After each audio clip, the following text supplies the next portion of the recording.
Haleellaa Amboof Buraayyuutti raawwatame keessaa addi bilisummaa Oromoo harka qaba jedhe qajeelchi koomishina poolisii Oromiyaa addi bilisummaa Oromoo immoo kun dirree siyaasaa keessaa nu dhiibuudhaaf sababaa uumame jechuudhaan haalee jira. Muktaar Jamaaltuu gabaase. Koomishiniin poolisii Oromiyaa taatee tibba kana Burraayyuu fi Ambootti ta'een walqabatee ibsa kenneen akka beeksisetti kaampiileen kunniin qaamni wal fakkaataan kan harka keessaa qabu ta'uu dubbatan. Taatee jimaata darbe Burraayyuutti dhukaasa banameen itti gaafatamaa bulchiinsaa fi nageenyaa magaalattii lubbuu galaafachuun namoota 3 madeesse kan guyyaa kaleessaa Ambootti hirmaattota deeggarsa paartii badhaadhinaatii fi muummee ministeerotaa Abiyyi Ahmadiif bahan irratti darbamee namoota 29 madeesse kaayyoon isaa tokko jedhu koomishinarri koomishinii poolisii Oromiyaa Araarsaa Mardaasaa. Abbootii aangoo namoota hojii hojjetan jeequmsa biyya kanatti jeeyoonnoo gochuudhaaf diigumsa geggeessuudhaaf gocha shaneetu raawwatee shaneen kana raawwattee sa'a daqiiqaa muraasaa booda onnoo hawaasatiin miidiyaa hawaasatiin tarkaanfii fudhannee ajjeesnee jedhee ibsa kennanii gocha shaneeti hojii shororkeessummaati ka'umsi isaaniittis yaa shororkeessuudha uummata tasgabbii dhoowwudha jechuudha. Taatelee wal fakkaatoo tibba kana mul'ataatiin jiraniin wal qabatee BBC wajjin gaafiif deebii kan taasisan ittaanaan itamaa Jorshuumii raayyaa ittisa biyyaa Jeneraal Biraanuu Juullaa qaamni hidhatee bosona jiruutii fi addi bilisummaa Oromoo nagahaan qabsaa'a jedhee biyya keessa jiru walitti hidhata akka qaban mallattooleen mul'ataatiin jira jedhu koomishinar Araarsaalleen taanaan waanuma wal fakkaataa kaasu.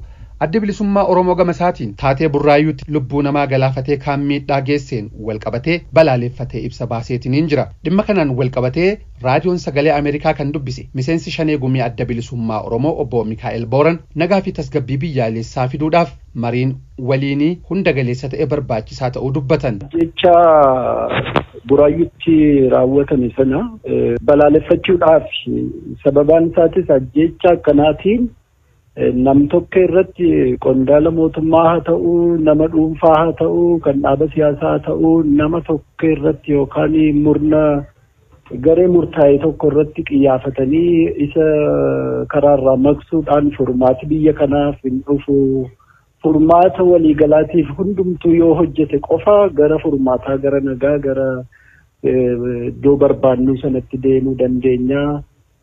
Yaada jedhu ejjennoo adda bilisummaa Oromoo ifa gochuudha akeeknisaa. Taatee kanaan wal qabatee immoo kan himatamee garee ABO shanee kan jedhudha. Eenyu qaamni kun kan jedhu raadiyoo sagalee Ameerikaa irraa koomishinii poolisii Oromiyaatiif gaafa dhiyaatu qaamni hidhatee bosona jiruu fi qaamni dhaabaan biyya keessa magaalaa keessa jirullee walitti hidhata qabu kan jedhu kaafamaa inni gama biraa immoo itamaa Jorshuumiin raayyaa ittisa biyyaa Jeneraal Biraanuu Juullaallee qaamni hidhatee bosona jiruu fi adda bilisummaa Oromoo dhaabaan magaalaa keessa jiru walitti hidhata akka qaban mallattooleen agarsiisan jiru waan jedhamaa jirutu jira. Dubbii kan akkamitti ilaaltan? Walitti dhufeenyi tokkollee hin qabnu nuti waraana hidhatee bosona jiru wajjin kana yeroo adda addaatti irra deebinee ifa goonee irraa ragaa hedduutu jira miidiyaa irratti waan yeroo adda addaatti bahee dubbatameedha.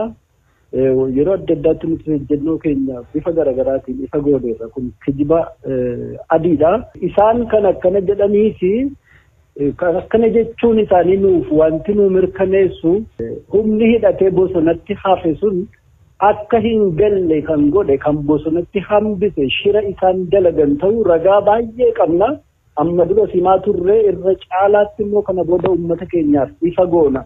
Ka isaan humna kana bosonatti hambisaniif as ittiin nu himachuudhaaf ittiin adda bilisummaa Oromoo sirna kana keessaa dhiibanii baasuudhaaf ejjennoo qaban isa sana milkeeffachuudhaaf akka isaan humna sana alatti hambisan nuuf mirkaneessa. Kanaaf nutti harkisuu barbaadu. Kanaaf kijiba uumuu barbaadu.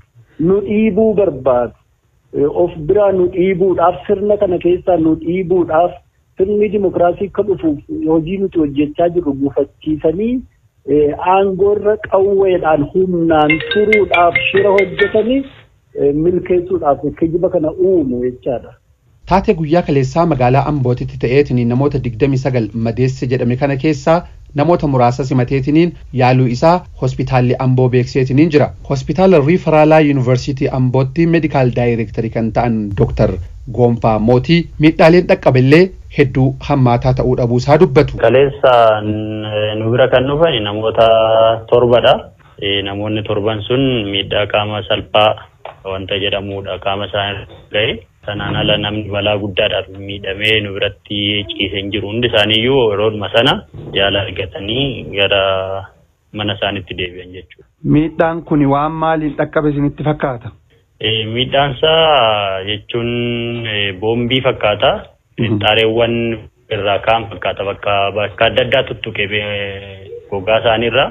Namoonnis kan isaan himatanii boombitu nutti dhuka jedhanii kan inni mul'atus immoo madaan boombiidhumaan uumamedha kan inni fakkaatu jechuudha. Nama 29 walumaa gala miidhamee ture jedhama.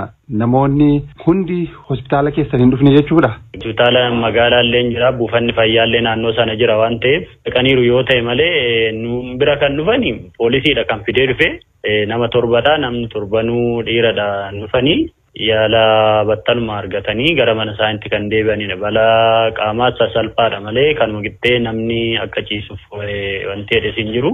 Mootummaan olaantummaa seeraa kabachisiisuudhaaf yoomiyyuu caala cimeetiniin hojjeta kan jedhan Koomishinarri Koomishinii Poolisii Oromiyaa Koomishinar Araarsaa Mardaasaa taatee Ambootti ta'een namoonni 6 shakkamanii kan to'annaa jala oolan yoo ta'u namoota 17 shakkamanii to'ataman jedhan keessaa namoonni 3 gochaa kana raawwachuu isaanii mallattoolee argannee jirra jedhan. Gabaasa Sagalee Ameerikaaf Muktaar Jamaal Finfinneerraa.